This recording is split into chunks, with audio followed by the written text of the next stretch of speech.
Alright, we're going to be watching Gypsie, who's going to be playing Moira. This is on Rialto, and it's on PC, and I think it's Silver 1. Do a little bit of guesswork here, based on deduction on other things that's going on here. I feel trapped in my support ranking. I'm a relatively new Overwatch player. I've never watched it before, but I put in a lot of hours during these past few months because it's been very enjoyable to play. I've had a couple thousand hours putting the CSGO back since high school, so I've been able to easily cook and learn how to crunch the numbers steadfastly and climb ranks quicker than many of the players in my lobbies. I started off as a low silver, 3 to 5, while getting used to the heroes and game mechanics, with lots of quick play done before actually starting competitive, and I've worked my way up to gold 4 tank and DPS. Now I've been trying for gold 5 support, but I just cannot for the life of me win games as support like I can as a tank/DPS. I get it though, support is a completely separate style of gameplay from DPS/tank, and games like CSGO. I feel like I've adapted to understand that after playing more support consecutively, but I feel like I'm not getting anywhere with how my teams play. I try my best to ping in-game and enemies and such, as most of the time there are seldom/no mic comms, but no one listens, or maybe I'm just not supporting my team enough. Or maybe I'm just shooting myself in the foot trying to be a heal bot Curie with teammates that have little to no game sense to understand they need a team, or wall, or payload between them, or something that before they can make a difference against a whole another team. For real though, I see that the ability of my team is usually there. I see why bronze rankings exist, but I just feel so helpless as a healer with the people that I queue with. I just feel I'm stuck as to how I can improve my positionings or gameplay to help my team win. And they posted replay codes from Moira, Kiriko, and Zenyatta. So we're gonna cover the Moira one. I didn't watch the others. I would note that I would not recommend playing this many heroes when you're in silver. I think you really should focus just on one hero and figuring it out, and then branching out to other heroes later would be my first thing. Second, I've seen this game already in its entirety, so nothing you're doing looks any different than what any other silver, bronze, gold Moira does, right? And you might be kind of excited about that because from my perspective, like in GM, the mistakes are basically the same. You just make them slightly more often than bronze players and slightly less often than gold players. You make the exact same mistakes the entire game. And what do those mistakes come down to? Well, it's usually a few very simple things, right? Number one, you aren't able to keep your team alive when you easily should have. Not if they're 1v5ing, you can't keep them alive against that, right? But basic scenarios, the hero's half health next to you. You don't notice, or you miss your healing, or whatever it ends up being, and the hero dies, and you're like, well, that was kind of silly, right? Or you're damaging instead of healing when healing clearly would have saved them, and the damage doesn't do anything. That's number one. Number two, you die in silly ways, right? Pretty unnecessarily at times, often because you misuse your fade. And number three, you get very little value out of your Coalescence. And of course, there's a bunch of other common errors that we're going to run into too, but that's the broad strokes. So if you're thinking, okay, how do I climb out of here? You don't have to do anything dramatically different, right? No one is saying, okay, you suddenly need to play totally different playstyle. So for example, flank off-angle Moira is a real thing, right? And people do it all the way up into the top 500. Crow has a good video on the number one Moira in Korea who exclusively does that and basically barely heals at all. It's a viable strategy, but that's not the way you need to play to just get out of silver, right? Really basic things don't make 15 mistakes every 30 seconds. That's the kind of thing we're looking for. Just cut down on the general level of mistakes. Stay alive, keep teammates alive, get value out of your abilities, right? Basic stuff. Basic stuff will win games. Because this game is pretty close, right?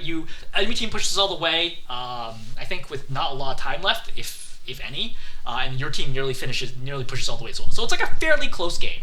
So there's not a lot more that you need to do here, right? You only need to turn one or two more fights, and then the game outcome is different. So we're going to watch here. You're going to throw a damage orb. I'm going to cover over the major highlights. I'm not going to microanalyze everything, because I've started to realize that I think this is not super helpful, I think, for lower rank players to very microanalyze every little bit. First of all, it takes forever, but second, I think it's kind of overwhelming for how many little tips there are. So I'm gonna focus on broad strokes. So generally, we're in okay position. I'd say be careful about peeking too much, right? You're peeking, okay. So you can get some damage in right now if you want to. The reason why you get damage right now is because nobody's really in danger, right? So you can just step over here, try to poke somebody a little bit, charge up. But if Farrah dies, could you really do anything about that? Probably not, right? She dies all over here. Not really your fault. I would hear though that she did die over here, so I would note that my backside is exposed. So yeah, don't chase too far. I think this is a good instinct. You're just hey, let's chill here. You're trying to get a little damage in. Obviously that Widow was a problem, but it's okay. Sorry, gets low. We back out a little bit.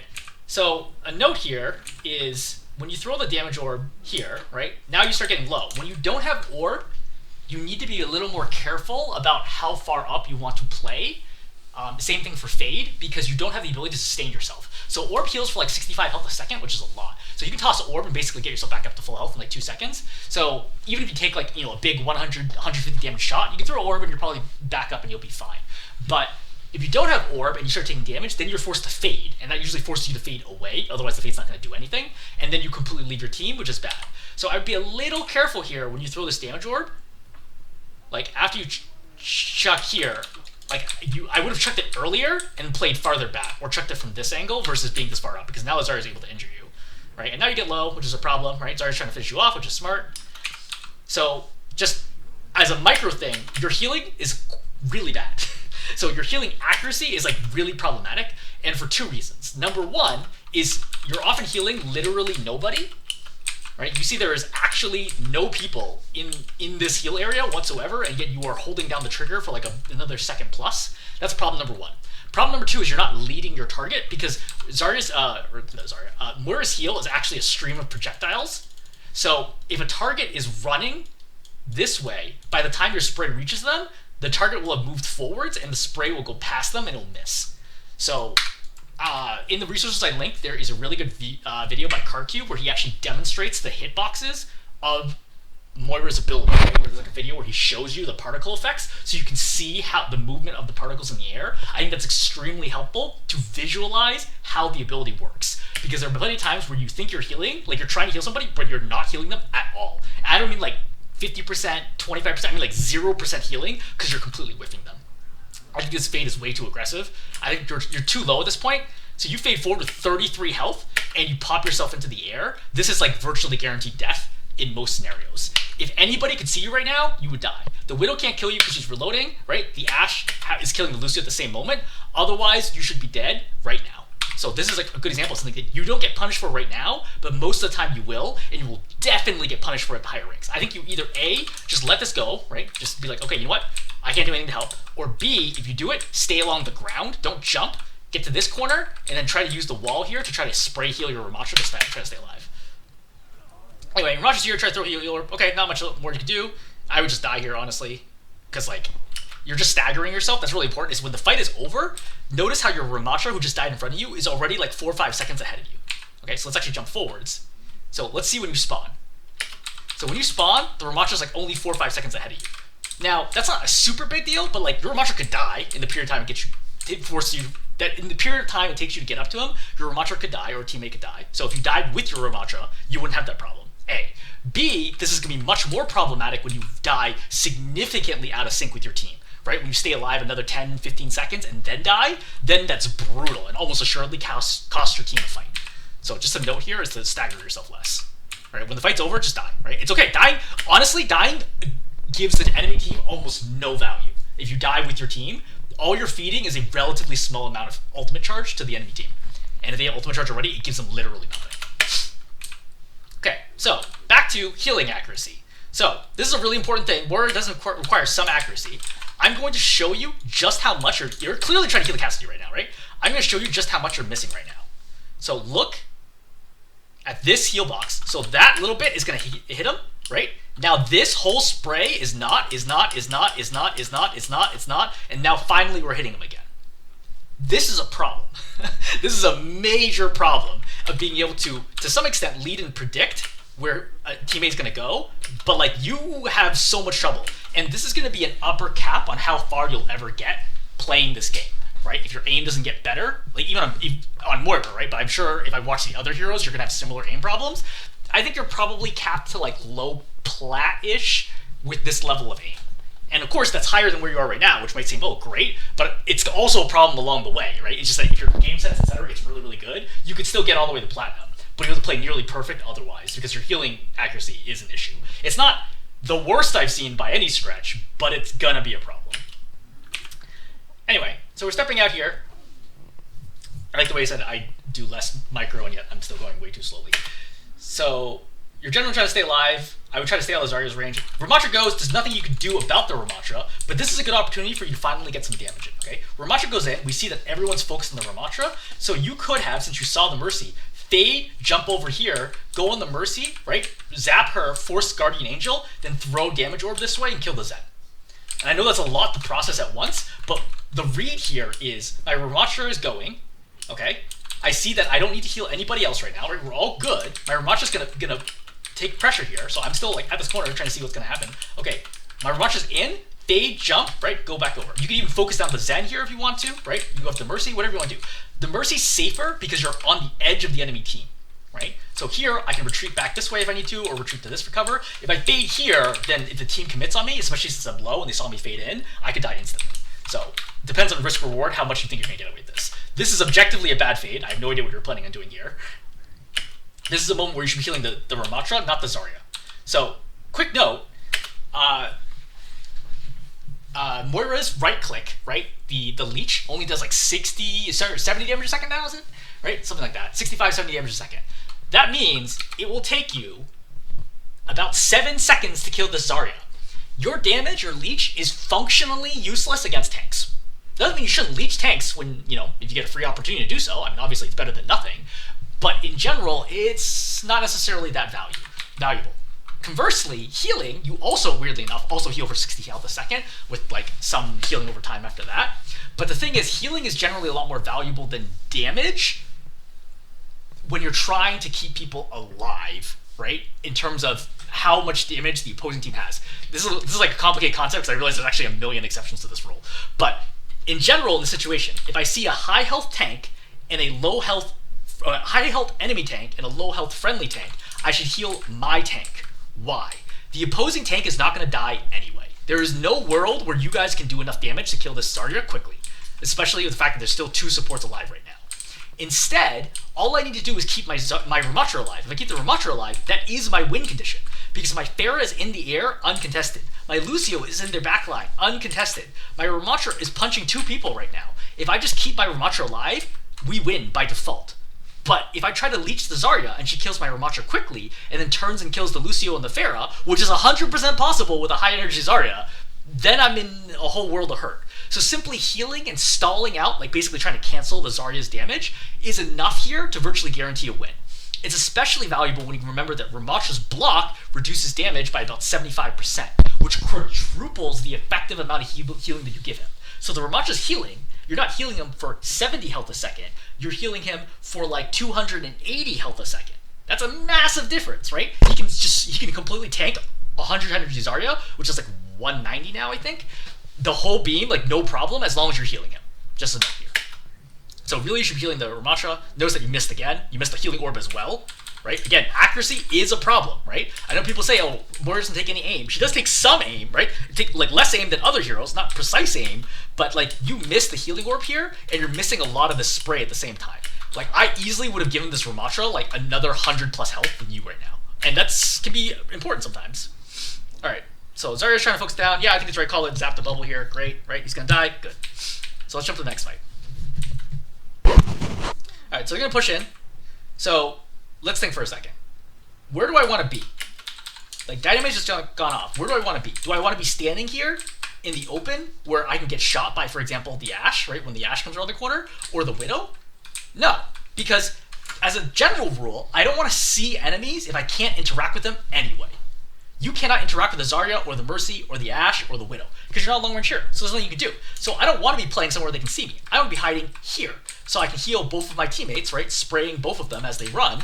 That's a good spot for me. Not here to the left where I am vulnerable. This is what gets you killed. So Cassidy's going to die here. Not much you can do about this. I think this is just a headshot. Yeah, he just gets headshot. Nothing you can do about that. Now let's talk about ultis. So when do we use ultimates? We use ultimates when to turn a fight that we otherwise would have lost into a win. That is the best use of ultimates. You use the ultimate to turn a loss into a win.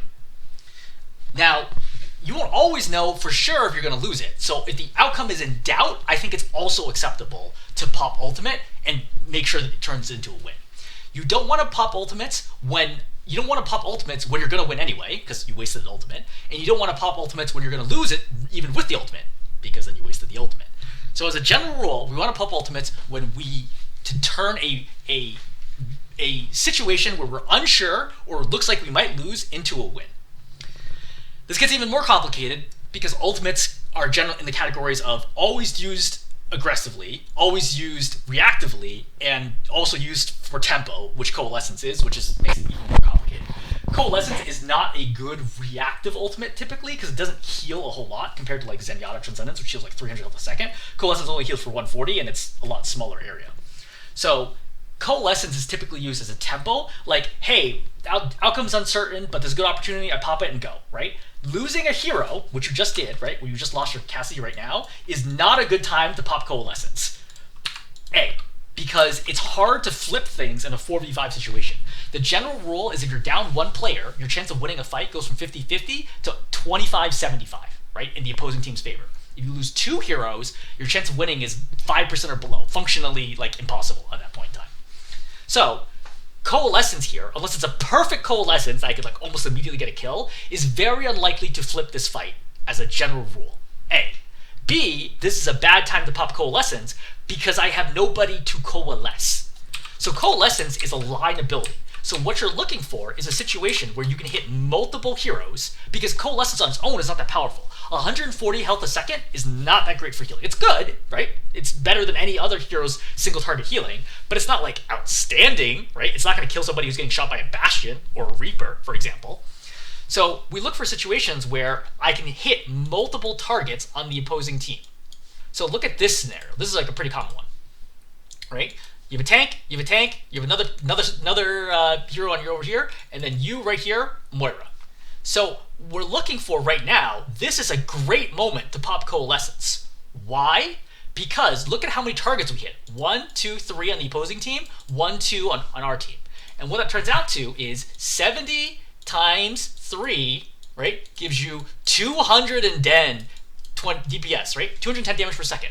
And on your side, you're healing 2, so that's 140 times 2 equals 280 health per second, right? This is an example of a great Coalescence. This is how you win games, is you just math the shit out of them, right? If I'm hitting multiple people on my team and their team, that's devastating to deal with. It's extremely hard for their supports to keep up with the amount of damage from you alone. Right? Not to mention the fact you're probably hitting one of the supports with this, and they can't heal themselves very efficiently. Simultaneously, I'm putting up so much healing that they can't outdamage the healing that I'm giving my team. This is a good Coalescence. But if you're only hitting one target, it's not going to get you much value. So, right now, I only have one target here. There's nobody else to coalesce, so that's not good, right? Not good value. Now, last point, you don't even need Coalescence right now, because the enemy team is really far away from you. Your Ramatra is like pretty safe here. Like, you have plenty of healing left. The Ramatra's not going to die instantly. There's no reason to pop Coalescence right now. This is a completely wasted Coalescence. And when I say I mean like complete, like 1 to 100 scale of value, right? Where 100 is the best. This is like a Coalesce value of like 5, right? It does basically nothing.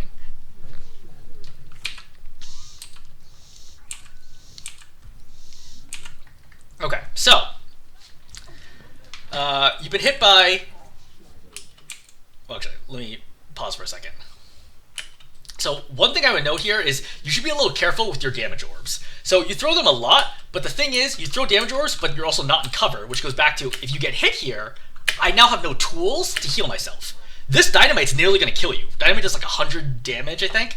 So this is, actually I think this is 150. I think this dynamite's literally going to kill you if you don't fade. Let's see about that.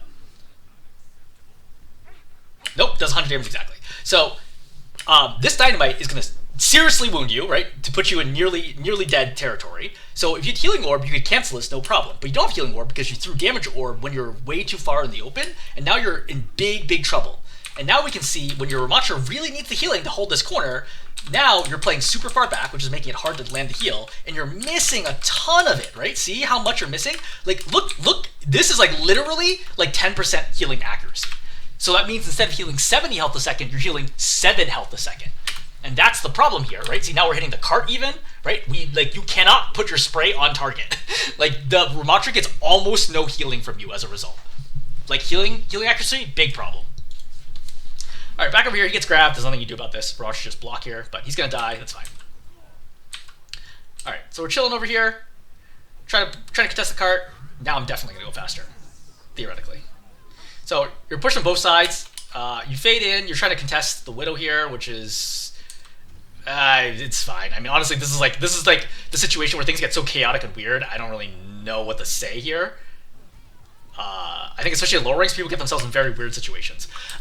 There's no point shooting the Zarya bubble here. So Zarya bubble lasts for 2 seconds and it absorbs up to 200 damage. Well, that's a little complicated. It absorbs a minimum of 200 damage. That's actually also not true, but what you gonna say? It absorbs 200 damage.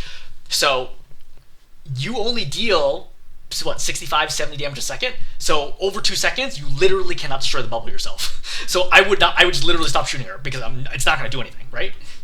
So the bubble did not die there from you popping it. The bubble died because it expired. So nothing to do with you. But then you do have the opportunity to escape here. So you zigzag first. If you just went straight out here and then jumped, you would have escaped. Well, I mean, you might have got shot in the air, but you would definitely have gotten away from the corner. All right, another good example where, once again, you are completely incapable of healing your teammate. Right, so he's just running a straight line here. Miss, miss, miss, miss, miss, miss, miss, miss, miss, miss, miss. Right, I think the tail end got him a tiny amount of healing, but almost all of that you missed on him. Most of your team is dead right now, so I don't think there's a lot you can do. Yeah, I think pulling back here is the right call. So come back here. Yep, try to heal Ramatra. I think healing accuracy is a little better right now. It's really unfortunate. I don't think you guys basically did not get a fight in the second point, I think. Yeah, you guys just do not get a fight in the second point. That's actually kind of crazy. Unfortunate. So Ramatra's going in here. So, funny situation.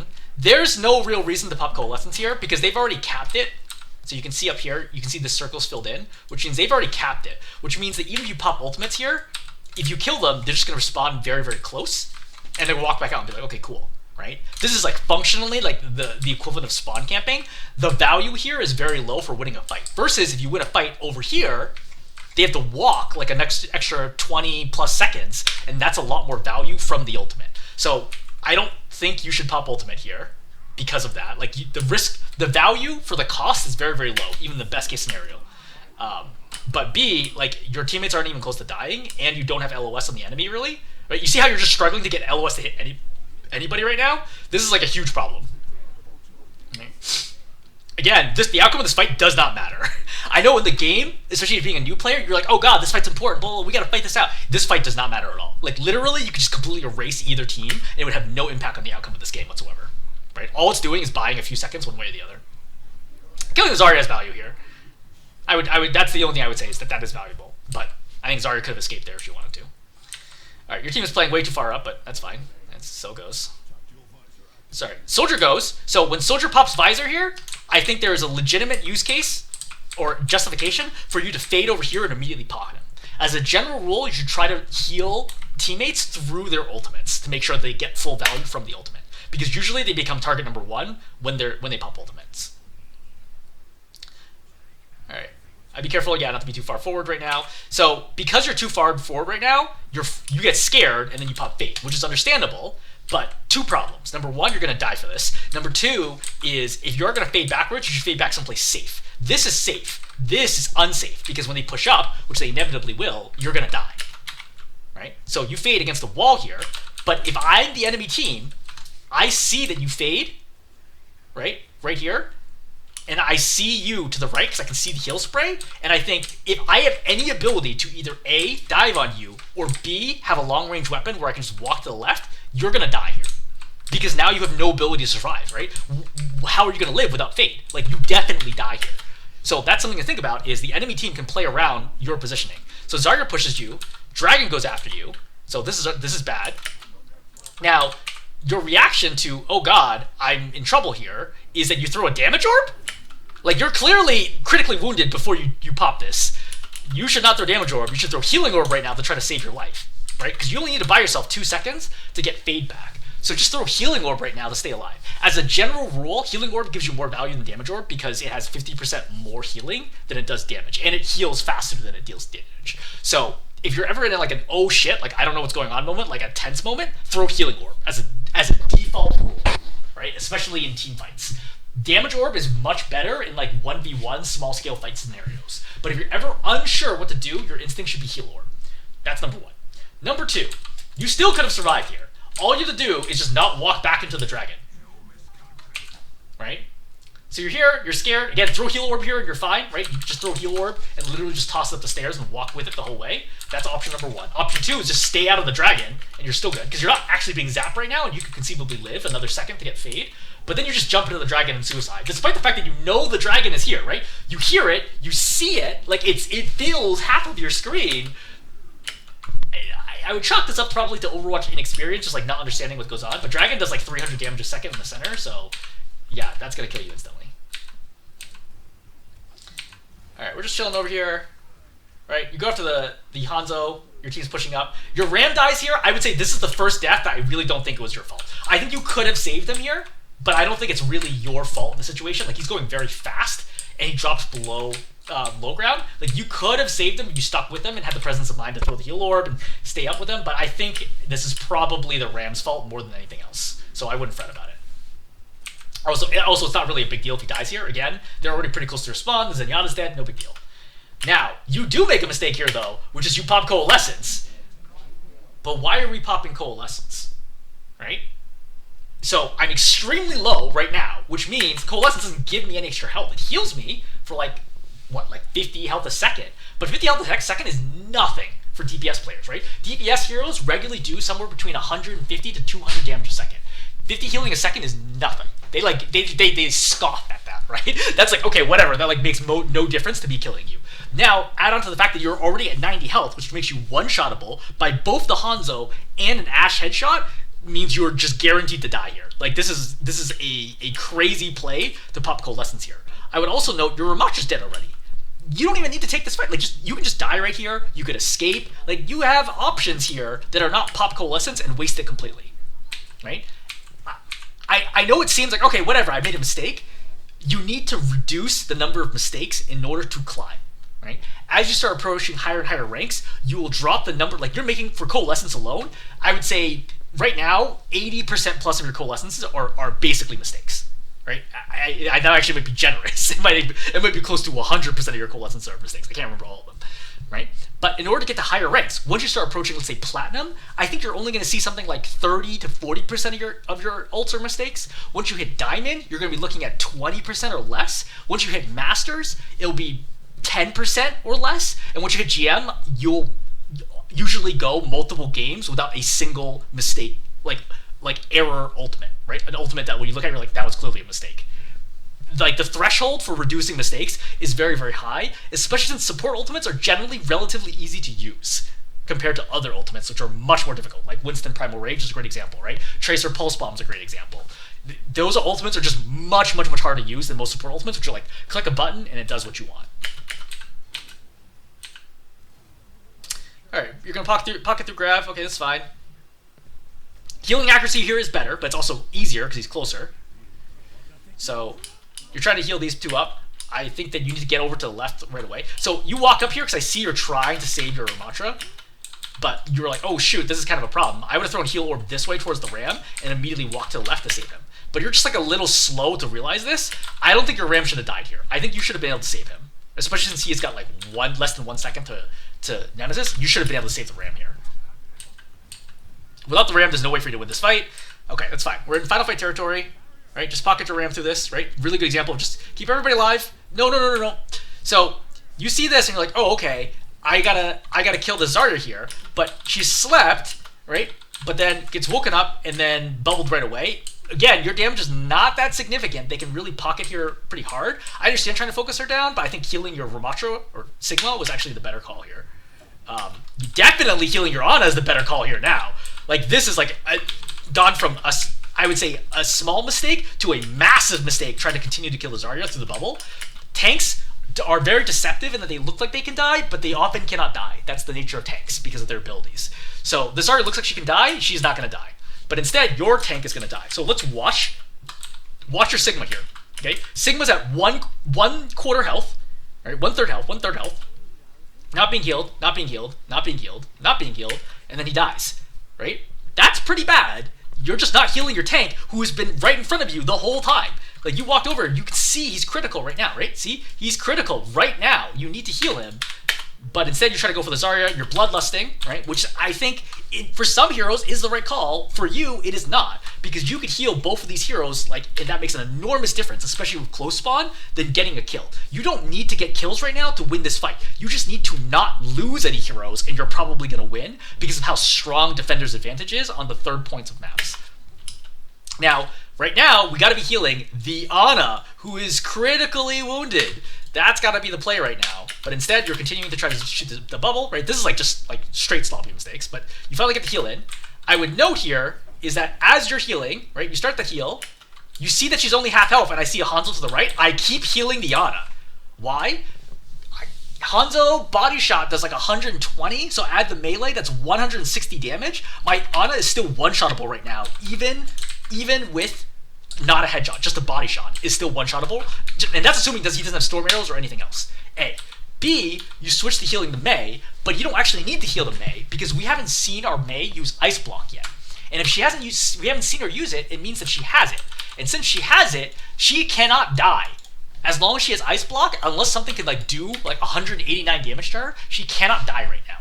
So let your Mei take care of herself. Focus on saving your Ana, who has no other tools to save herself. Because she dies right here to the Ashe, and I think the Hanzo shooting at her. And once you lose, losing your Sigma has already made it very hard to win. Losing your Ana guarantees you're going to lose. There's nothing you can do here, right? But there's examples of you're just losing heroes after hero after hero after hero that are savable, easily savable. Both your tank and your Ana were easily savable if you just focus on healing them. All right. So let's jump through an offense. Try to save your Ana. Yeah, that's fine. Just keep healing the Ana. Another good example where it's look, this is an easy save. Just keep healing the Ana. If you just keep healing the Ana, she does not die here. So she eats one shot from the Hanzo, and then she eats a splash from the Zarya. I think she is savable here. With the Winston coming in right now, the bubble, I think she's savable. She might have died, but your best possible play there was to try to save her and try to flip the fight from there. You pop Fade here for literally no reason. You've taken 0 damage, right? And then you decide to come back into your Winston, and now you're stuck here without Fade, which almost always is going to mean death at higher ranks. All right, we're pushing up here. That's fine. You can get a little damage in right now, but I'm still healing your Winston right now. Yeah. Right now, when your Winston's at this health level, fine. You can damage a little bit. Once your Winston starts taking more damage, I need to be healing right now. I already need to be healing. Not, oh shoot, he's low, I start healing. You need to read when is he going to get low or start taking a lot of damage and then already be healing. A huge part of support is predicting how much damage your tank is going to take and already be Johnny on the spot healing your support or healing your tank, right? But waiting until now when he's literally about to die to start healing is too late, right? At this point, there's just no way to save him because of how much damage he's taken. That's it, right? And without the tank, you can't push. So now you're going to waste another 20, 30 seconds for your tank to come back out. All right. Weird things happen here. So once again, you're hey, this Zarya's low. She's not killable. She's not going to die here, right? She's got bubble. You and the Ana do so little damage. You can't even pop the bubble yourselves from damage. It expires from time. I understand the attempt, but it's just not constructive. So going back over here, this is another example where I don't coalesce here. If my Winston's going to die, he's going to die. I'm not going to pop Coalescence just to save him here when he's so far away from the team. I can't do anything with this right now because I'm too far away. If you were going to do this, the second he jumps, I fade forwards and try to get more value from the Coalescence. But this Coalescence is basically useless. 1 to 100 scale, this Coalescence value is 10. It's yeah, you heal up the Winston, but for what? You could have just had the Winston die or come back to you and then gone again in 20 seconds.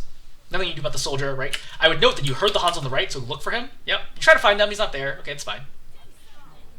Bob's in. This is kind of a problem. So Coalescence gets popped, that's fine, just die. Right? There's no way you're going to win this fight. That's fine. Alright, 1 minute, 40 seconds. This is a good opportunity where if you had Coalescence, you could use it to set tempo here. Because we just saw they popped 1 ultimate, 2 ultimates, 3 ultimates. So if you had 1 ultimate here, your 1 ultimate gives you a very strong chance of winning a fight. This is a good example why tempo is so good with Moira, because Coalescence is one of the fastest farming ultimates in the game, just because of the nature of the way Moira's abilities work. So you can get a lot more ultimates than other heroes, which allows you to control more fights. And so sometimes if you have really good fights, you'll have ones where you clearly are going to win from the start with Coalescence, and the Ana doesn't even nano, because she's I don't think we can win this fight. And then you can see her hold it for multiple fights, which is a very, very, very strong play. Alright, you're trying to pocket the Winston here. Okay, fine. So Winston's going to go.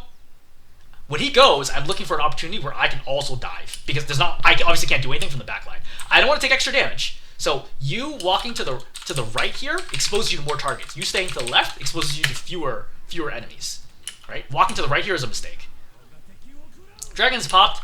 So it's funny because this is a situation where I actually consider fading forwards because I know my Winston's already up there. But you back up here, so you're kind of leaving your Winston out to dry. But the Winston is chilling up here, so that's fine. I think random damage orbs at this distance, at this timing, are bad because I want to save the damage orb for an engage. For example, fade onto the Hanzo or Ana, throw damage orb, and then use damage orb plus my leech to kill her. That's 115 damage a second. She'll be dead in slightly over 2 seconds, assuming no help from the Winston. Right? So Ana doesn't need any healing. Your Winston's in. This is a moment where you gotta go. Right? Winston's in. Ana's basically full health. I go. Fade. Go after the Ana right now because nothing else you can do right now is gonna make a difference. This is the moment where you actually need to be DPSing, not healing.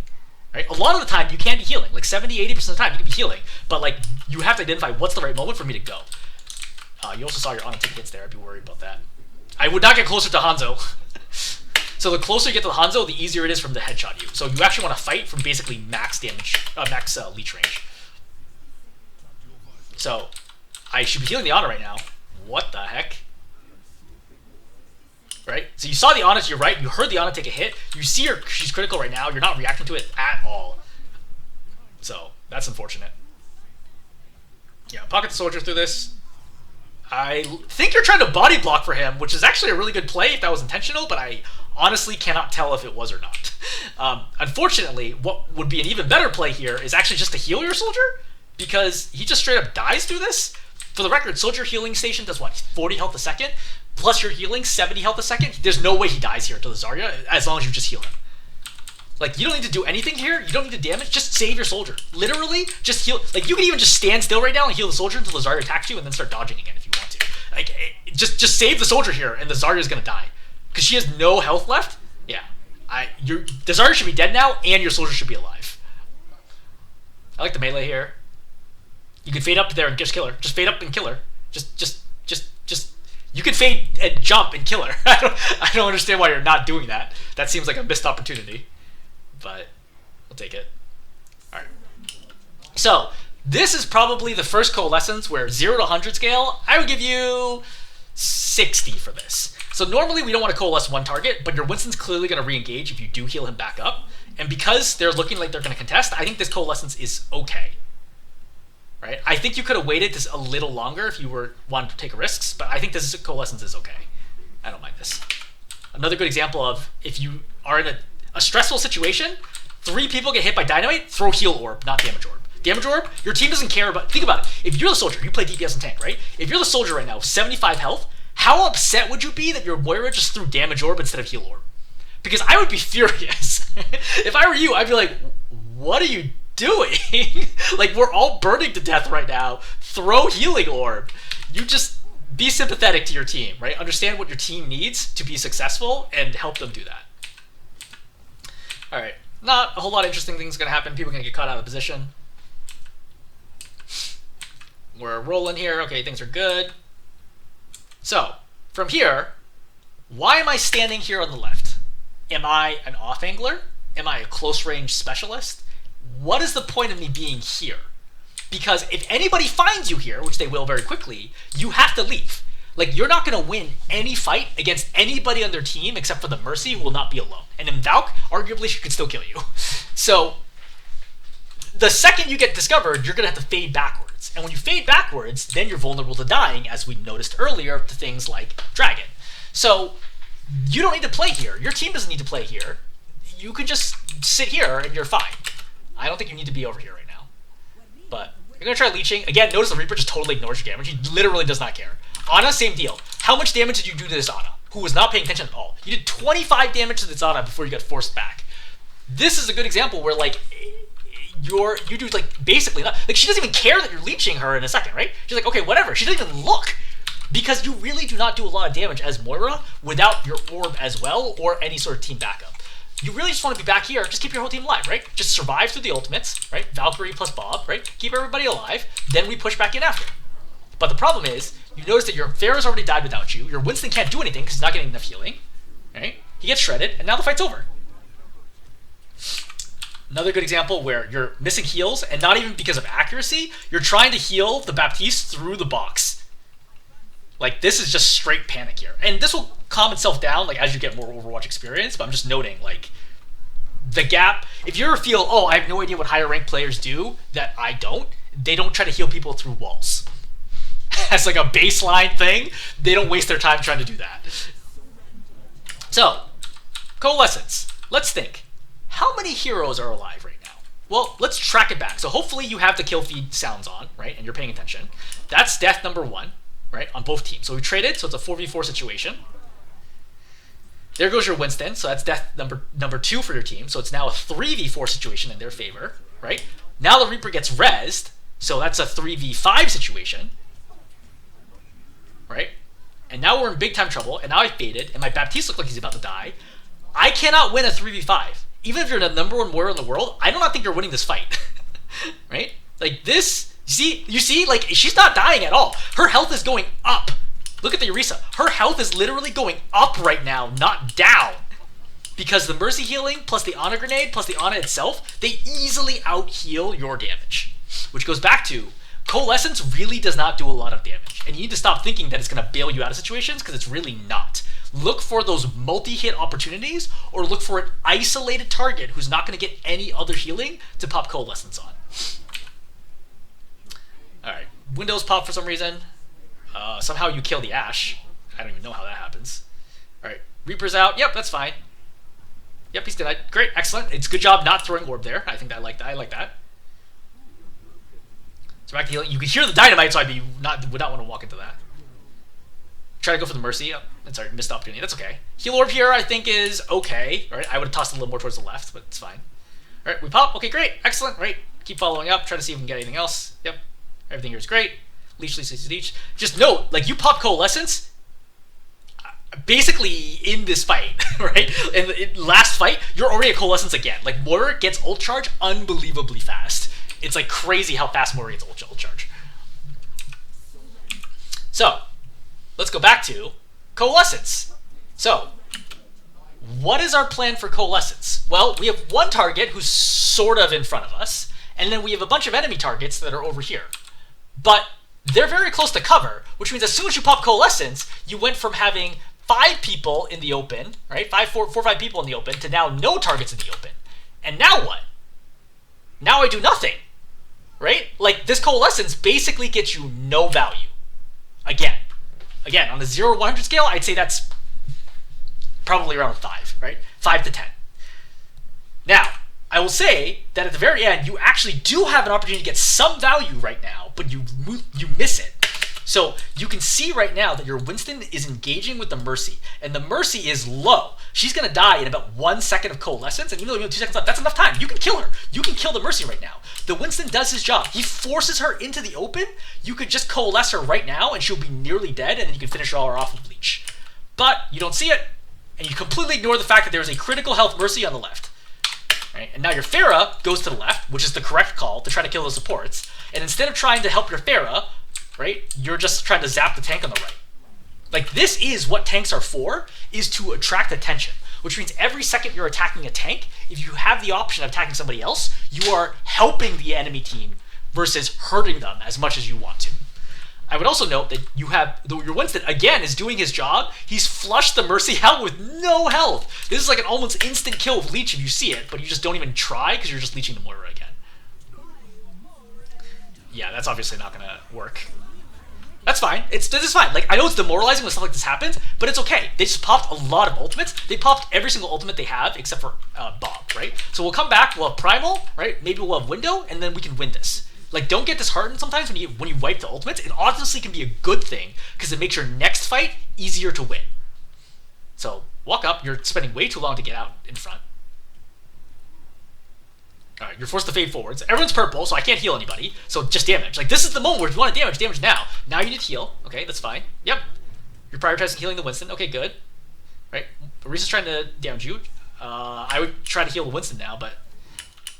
yeah.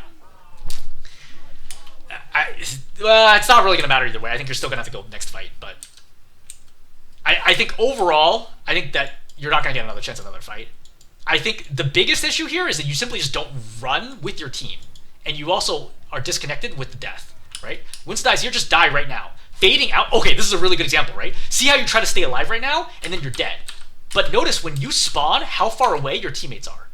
So right now, you see how your teammates are all the way out here, which means by the time you get to the fight, which is not helped by your poor pathing, by the time you get to the fight, your team is already heavy engaged. Now, if your team was better, they would know, hey, look, our Moira made a mistake and staggered herself. We need to slow down. But this is silver, so your teammates don't know that. Just like you're silver, so you don't understand, don't stagger yourself. So your teammates already made a big mistake taking a ton of damage right now, and that means they've already engaged with all of this, and you're not here. And you show up late, which means now your team's already starting from a huge disadvantage, even though your team gets 2 kills, but everyone's super low, right? Orisa's able to get on top of you, gets the kill. And the thing is, final points are really hard to take. If you don't have a clean advantage going into it, you're probably not going to win it.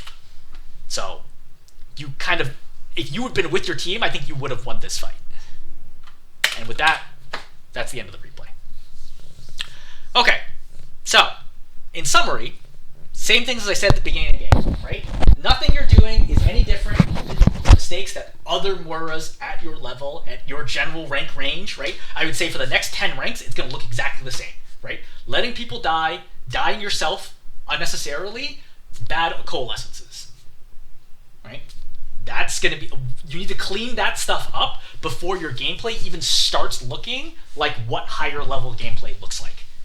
Right? That's like kind of like table stakes to just get out of, let's say, the metal ranks into like high plat, low diamond, which is where the game starts looking like a higher level game, where like a lot more stuff matters, like team composition, right? And space control, etc., etc.